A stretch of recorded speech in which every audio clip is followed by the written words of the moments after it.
श्री राम बोल। जय श्री राम बोल भैया, जय श्री राम बोल रे।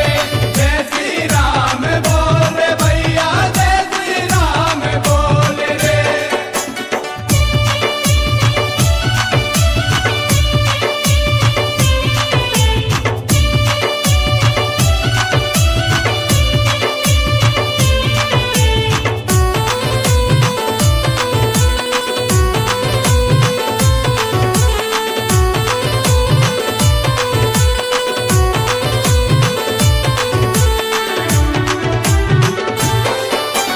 राम नाम का भगवा रंग चढ़ गया सब पे जोर। मस्त मलंग जो राम नाम का गूंजे चारों ओर। इको चढ़े हैं बेस चढ़े हैं, जय श्री राम। इको चढ़े हैं बेस चढ़े हैं, मच रहा अब तो शोर। गांव शहर में मच गया हल्ला, मच गया देखो शोर। हाँ हाँ मच गया देखो शोर रे। जय श्री राम बोल रे भैया, जय श्री राम बोल। जय श्री राम बोल भैया, जय श्री राम बोल रे। जय श्री राम बोल भैया, जय श्री राम बोल रे।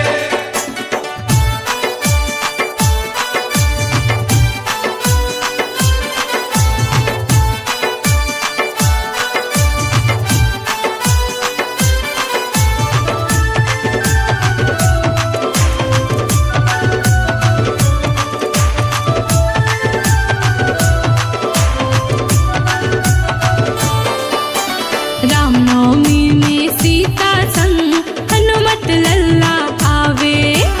सुंदर मुखड़ा राम का देखे मन ही मन मुस्कावे। मनोज बघेल ने गाना लिखे हैं, जय श्री राम। मनोज बघेल ने गाना लिखे हैं, नाचे सब हर ओर। गांव शहर में मच गया हल्ला, मच गया देखो शोर। हाँ हाँ मच गया देखो शोर रे। जय श्री राम बोल रे भैया, जय श्री राम बोल। जय श्री राम बोल भैया, जय श्री राम बोल रे। जय श्री राम बोल भैया, जय श्री राम बोल रे।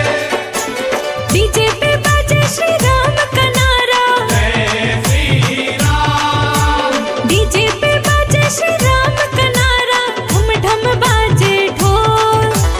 गांव शहर में मच गया हल्ला, मच गया देखो शोर। हाँ हाँ मच गया देखो शोर रे। जय श्री राम बोल रे भैया, जय श्री